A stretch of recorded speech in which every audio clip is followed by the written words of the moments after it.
130 करोड़ देशवासियों की तरफ से दीपावली की बहुत बहुत बधाई।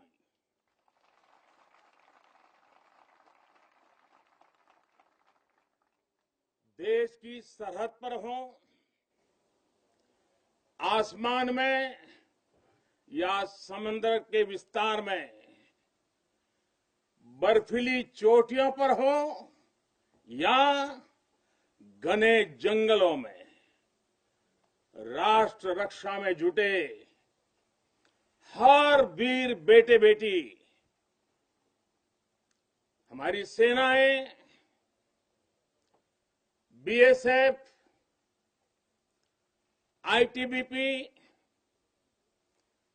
सीआईएसएफ, हर सुरक्षा बल, हमारे पुलिस के जवान, हर किसी को मैं आज दीपावली के इस पावन पर्व पर आदरपूर्वक नमन करता हूं। आप हैं तो देश है, देश के लोगों की खुशियां है, देश के ये त्योहार है। मैं आज आपके बीच प्रत्येक भारतवासी की शुभकामनाएं लेकर आया हूं। आपके लिए कोटि कोटि देशवासियों का प्यार लेकर के आया हूं। हर वरिष्ठ जन का मैं आपके लिए आशीष लेकर के आया हूं। मैं आज उन वीर माताओं, बहनों और बच्चों को दीपावली की हार्दिक शुभकामनाएं देता हूं, उनके त्याग को नमन करता हूं, जिनके अपने बेटे हो या बेटी आज त्योहार के दिन पर भी सरहद पर तैनात हैं। वे भी, परिवार के सभी लोग भी अभिनंदन के अधिकारी हैं। एक बार फिर दोनों मुट्ठी बंद करके पूरी ताकत से मेरे साथ बोलिए, भारत माता की, भारत माता की, भारत माता की। साथियों, मुझे याद है प्रधानमंत्री बनने के बाद पहली बार 2014 में दीपावली के पर्व पर मैं सियाचिन चला गया था जवानों के साथ दिवाली मनाने के लिए। तो बहुत लोगों को थोड़ा आश्चर्य हुआ, त्योहार के दिन ये क्या प्रधानमंत्री कर रहा है। लेकिन अब तो आप भी मेरे भाव जानते हैं। अगर दिवाली के पर्व पर अपनों के बीच ही तो जाऊंगा, अपनों से दूर कहां रहूंगा। और इसलिए आज भी दीपावली के पर्व आपके बीच में आया हूं, अपनों के बीच में आया हूं। आप भले बर्फीली पहाड़ियों पर रहें या फिर रेगिस्तान में, मेरी दिवाली तो आपके बीच आकर ही पूरी होती है। आपके चेहरों की रौनक देखता हूं, आपके चेहरे की खुशियां देखता हूं, तो मुझे भी अनेक गुना खुशी हो जाती है, मेरी खुशी बढ़ जाती है।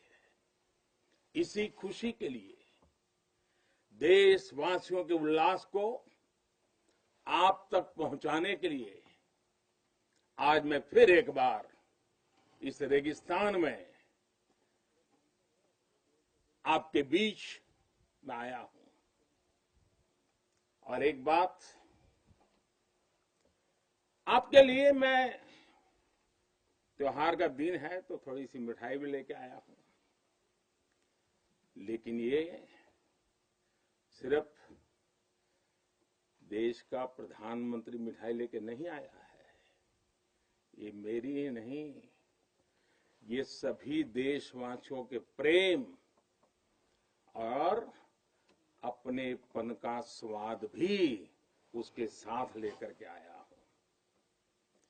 इन मिठाइयों में आप देश की हर मां के हाथ की मिठास अनुभव कर सकते हैं।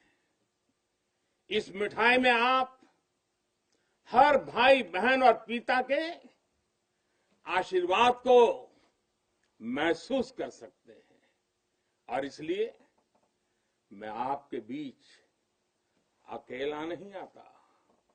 मैं अपने साथ देश का आपके प्रति प्रेम, आपके प्रति स्नेह और आपके लिए आशीर्वाद भी साथ लेकर के आता हूं। और साथियों, आज यहां लोंगेवाला की इस पोस्ट पर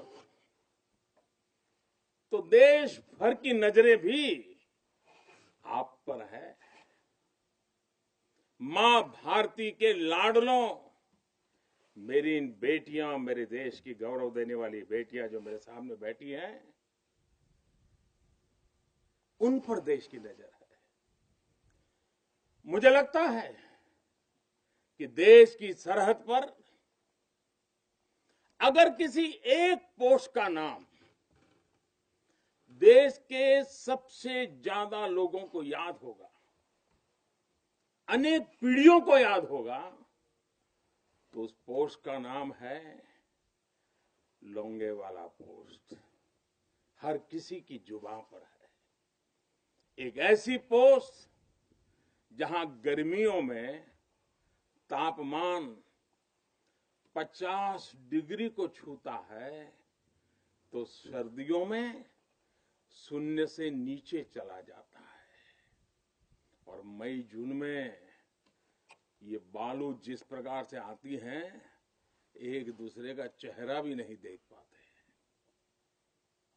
इस पोस्ट पर आपके साथियों ने शौर्य की एक ऐसी गाथा लिख दी है जो आज भी हर भारतीय के दिल को जोश से भर देती है।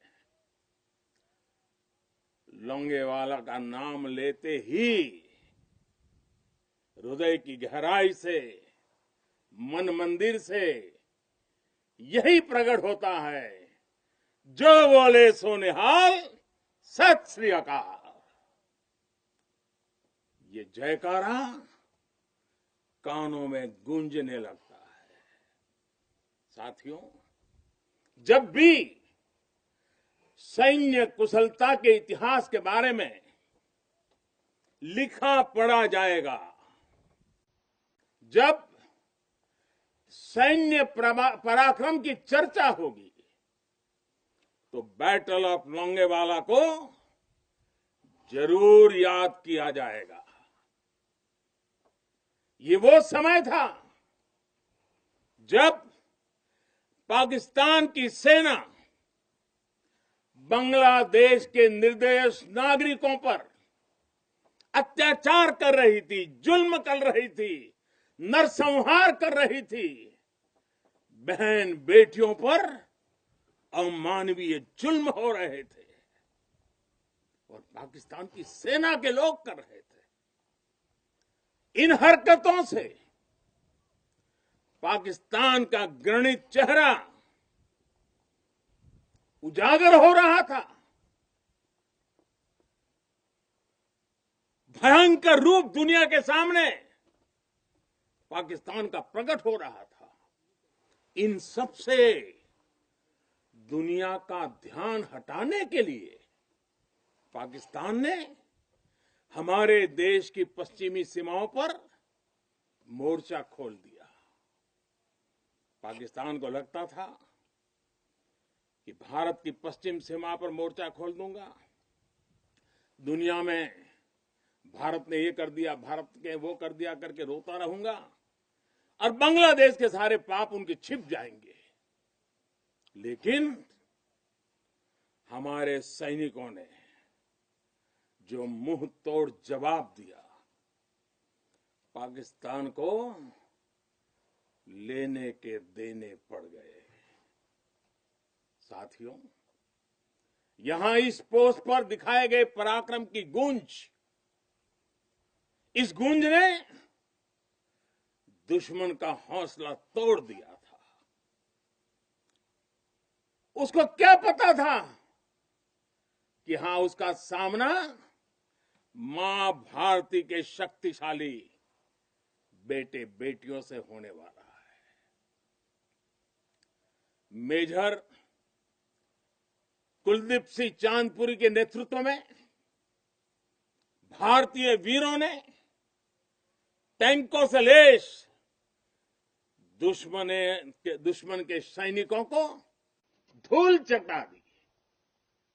उनके मंसूबों को नेस्त नाबूद कर दिया।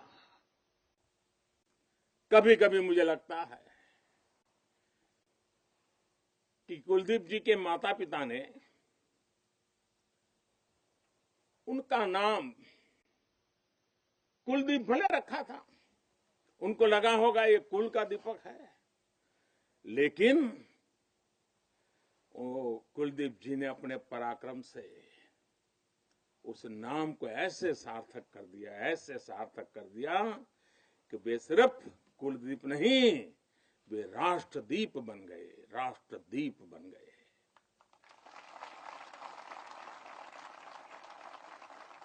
साथियों, लोंगेवाला का वो ऐतिहासिक युद्ध भारतीय सैन्य बल के शौर्य का प्रतीक तो है ही। थल सेना, बीएसएफ और वायुसेना के अद्भुत कोऑर्डिनेशन का भी प्रतीक है। इस लड़ाई ने दिखाया है कि भारत की संगठित सैन्य शक्ति के सामने चाहे कोई भी आ जाए, वो किसी भी सूरत में टिक नहीं पाएगा। अब जब सन 71 में हुए युद्ध के लोंगेवाला में हुई लड़ाई के 50 वर्ष होने जा रहे हैं। कुछ ही सप्ताह में हम इसके 50 वर्ष, इस गौरवपूर्ण स्वर्णिम पृष्ठ को हम मनाने वाले हैं। और इसलिए आज मेरा मन यहां आने को कर गया है। तो पूरा देश अपने उन वीरों की विजय गाथाएं सुनकर वो गौरवान्वित होगा, उसका हौसला बुलंद होगा। नई पीढ़ियां और आने वाली पीढ़ियां इस पराक्रम के साथ प्रेरणा भी लेने के लिए ये अवसर उनके जीवन का एक बहुत बड़ा महत्वपूर्ण बनने वाला है। ऐसे ही वीर सपूतों के लिए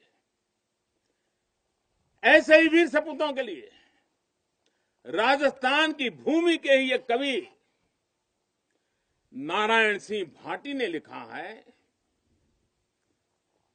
और यही की बोलचाल की भाषा में लिखा है।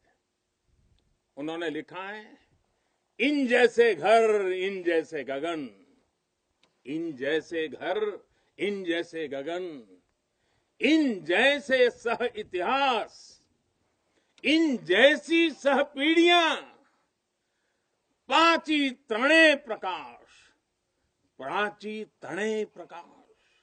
यानी अपने वीर सपूतों के बलिदानों पर ये धरती गर्व करती है, आसमान गर्व करता है और संपूर्ण इतिहास गर्व करता है। जब जब सूर्य का प्रकाश इस धरती पर अंधकार को भगाने के लिए अवतरित होगा, आने वाली पीढ़ियां इस बलिदान पर गर्व करती रहेगी।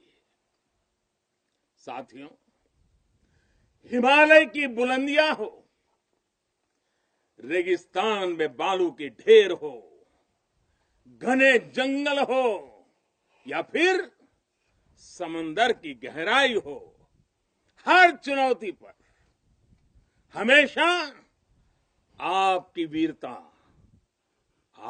वीरता हर चुनौती पर भारी पड़ी है।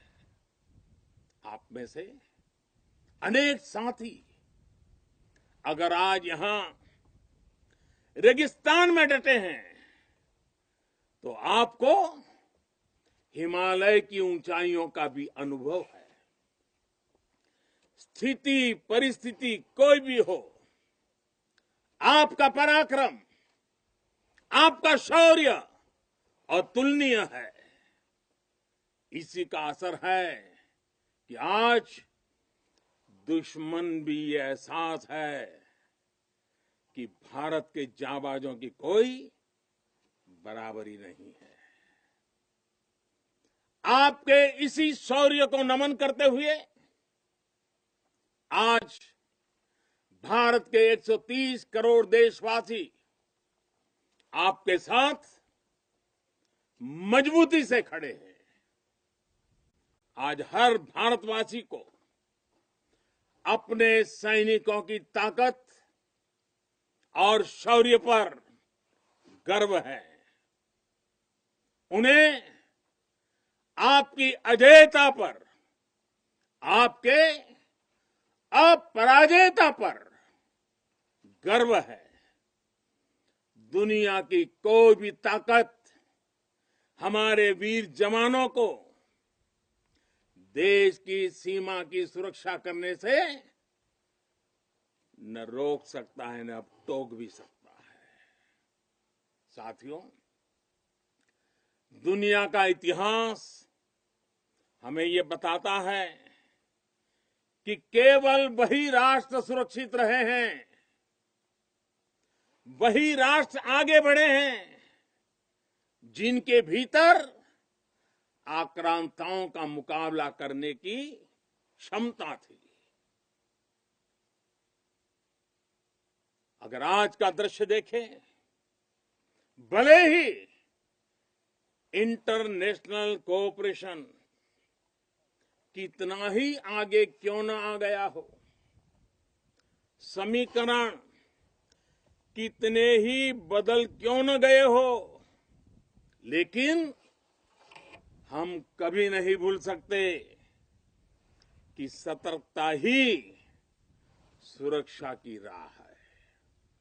सजगता ही सुख चैन का संबल है। सामर्थ्य ही विजय का विश्वास है। सक्षमता से ही शांति का पुरस्कार है। भारत आज सुरक्षित है क्योंकि भारत के पास अपनी सुरक्षा करने की शक्ति है। भारत के पास आप जैसे वीर बेटे बेटियां हैं।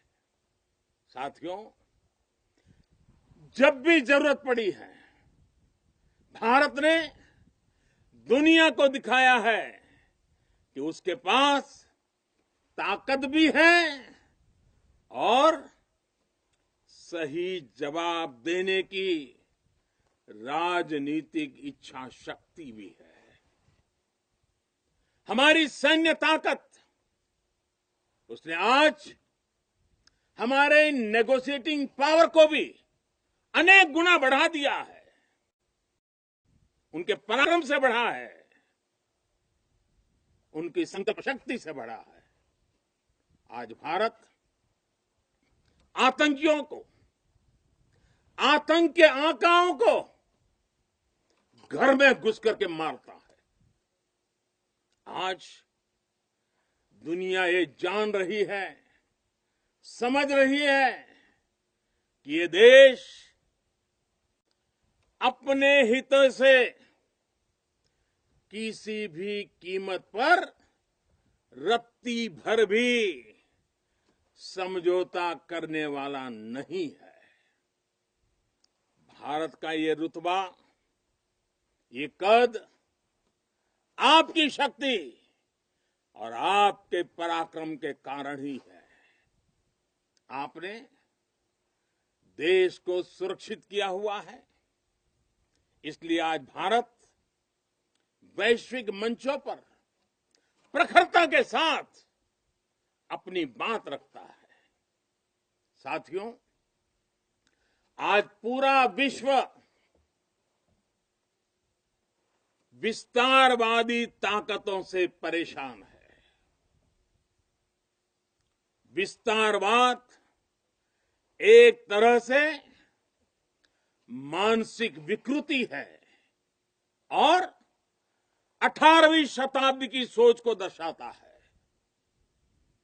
इस सोच के खिलाफ भी भारत प्रखर आवाज बढ़ रहा है।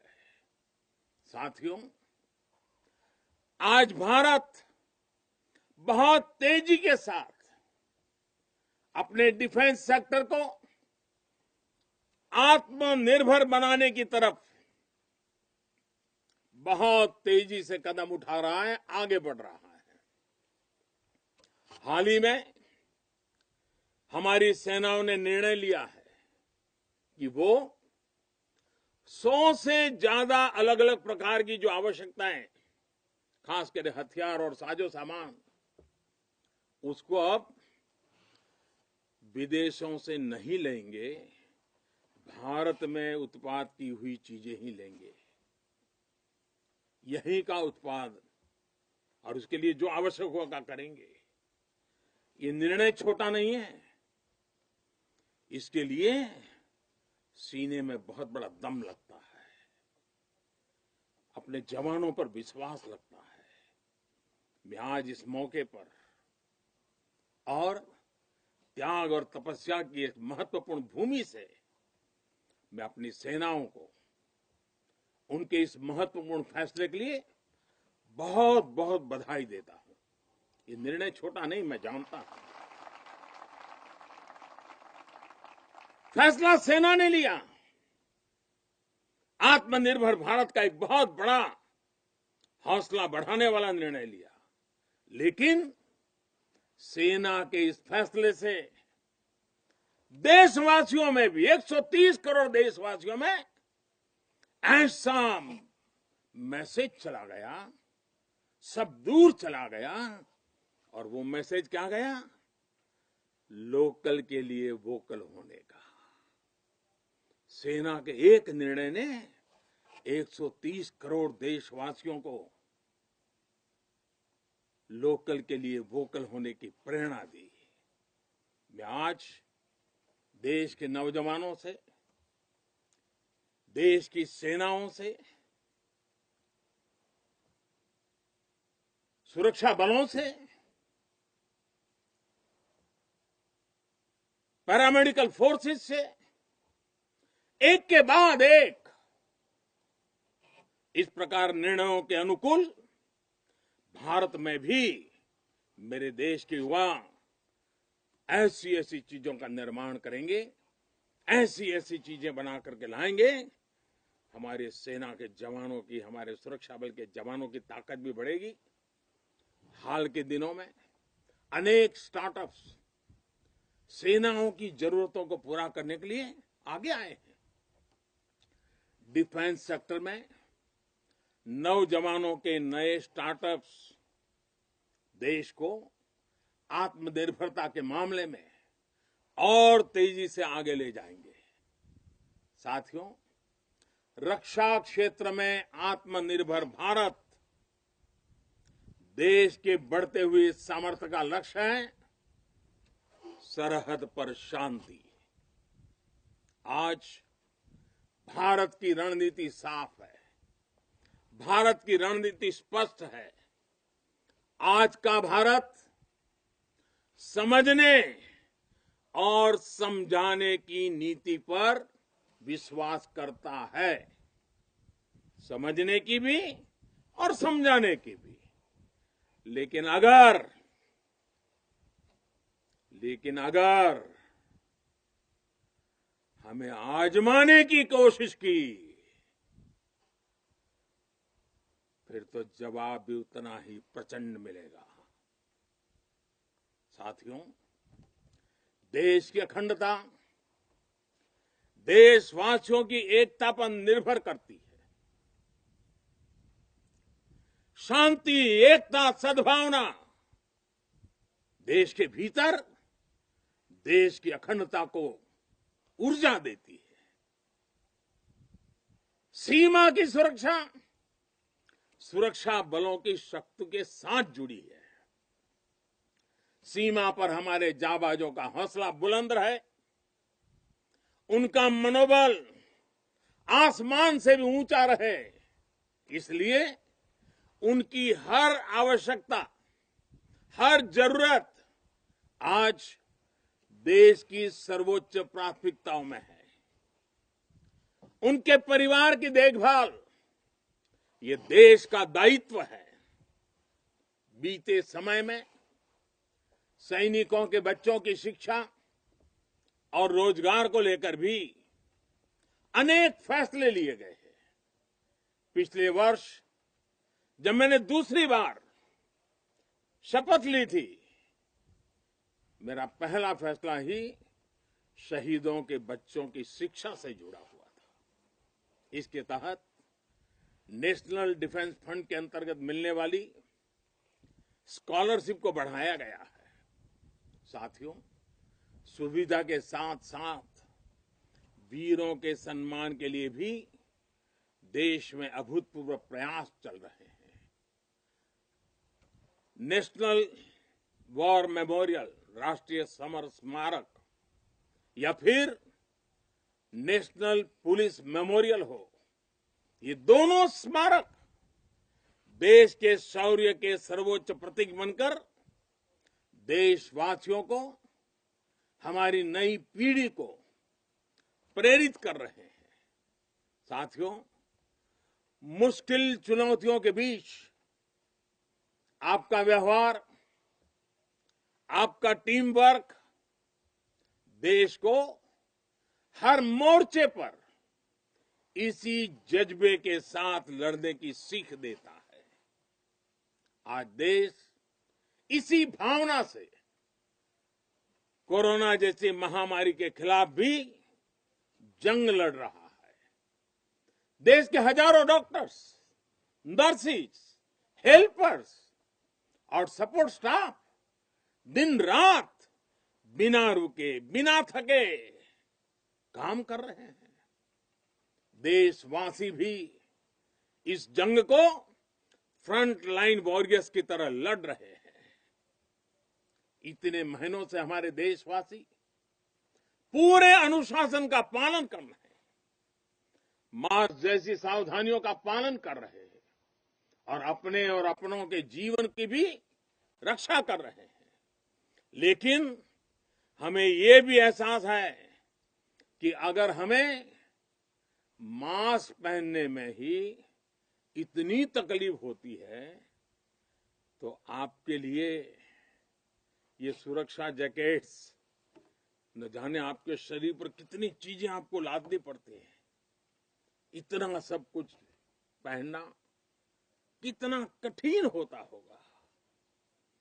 आपके इस त्याग से देश अनुशासन भी सीख रहा है और सेवा धर्म का पालन भी कर रहा है।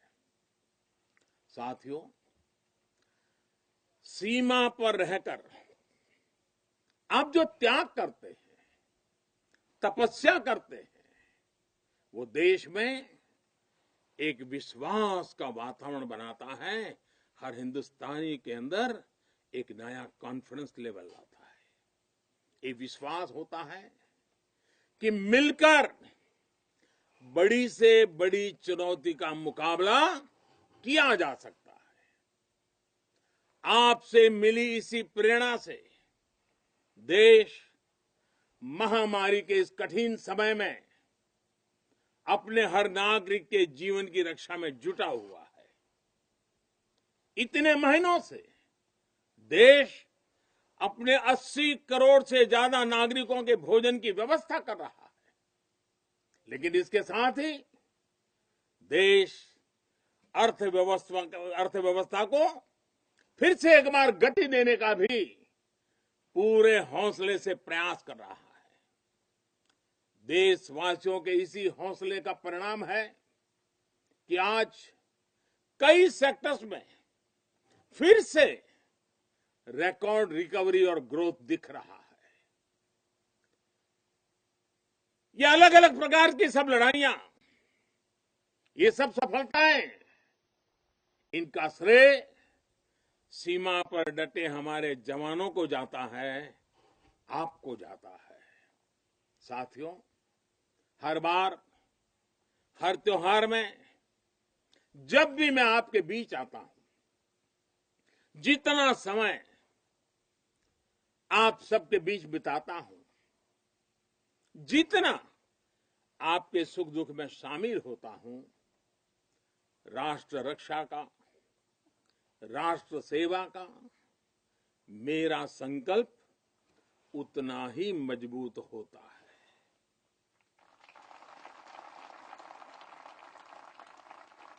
मैं आपको फिर आश्वस्त करता हूं कि आप निश्चिंत होकर अपने कर्तव्य पथ पर डटे रहें। प्रत्येक देशवासी आपके साथ है। हां, आज के दिन मैं आपसे एक मित्र के रूप में, एक साथी के रूप में 3 बातों का आग्रह करूंगा, और मुझे विश्वास है कि मेरा यह आग्रह आपके लिए भी हो सकता है संकल्प बन जाए। पहला, कुछ न कुछ नया इनोवेट करने की आदत को, नए तरीके से करने की आदत, नई चीज खोज करके करने की आदत, इसको जिंदगी का हिस्सा बनाइए। और मैंने देखा है कि इस प्रकार की जिंदगी गुजारने वाले हमारे जवान, उनकी क्रिएटिविटी देश के लिए बहुत कुछ नई चीजें ला सकती है। आप थोड़ा सा ध्यान दीजिए कुछ न कुछ इनोवेट करने का। देखिए हमारे सुरक्षा बलों को, क्योंकि आप अनुभव के आधार पर इनोवेट करते हैं, रोजमर्रा से जिस प्रकार से जूझते हैं उसमें से निकालते हैं, बहुत बड़ा लाभ होता है। दूसरा मेरा आग्रह है, और वो आप लोगों के लिए बहुत जरूरी है, आप हर हालत में योग को अपने जीवन का हिस्सा बनाए रखिए। और तीसरा, हम सब की अपनी अपनी मातृभाषा है। हम में से बहुत लोग हिंदी बोलते भी हैं, हम में से कुछ लोग अंग्रेजी भी बोलते हैं। इन सब से तो हमारा स्वाभाविक नाता रहता है। लेकिन जब ऐसा सामूहिक जीवन होता है, एक मेरे सामने लघु भारत बैठा हुआ है, देश के हर कोने के नौजवान बैठे हुए हैं, अलग अलग मातृभाषा के नौजवान बैठे हुए हैं, तब मैं आपसे एक और आग्रह करता हूं कि मातृभाषा वो जानते हैं आप, हिंदी जानते हैं, अंग्रेजी जानते हैं, क्यों ना अपने किसी एक साथी के पास से भारत की कोई एक और भाषा आप जरूर आत्मसात कीजिए, सीखिए। आप देखना वो आपकी एक बहुत बड़ी ताकत बन जाएगी। आप जरूर देखेंगे ये बातें आप में एक नई ऊर्जा का संचार करेगी। साथियों, जब तक आप है, आपका ये हौसला है, आपकी ये त्याग और तपस्या है, 130 करोड़ भारतवासियों का आत्मविश्वास कोई नहीं डिगा पाएगा। जब तक आप हैं, तब तक देश की दिवाली इसी तरह रोशन होती रहेगी।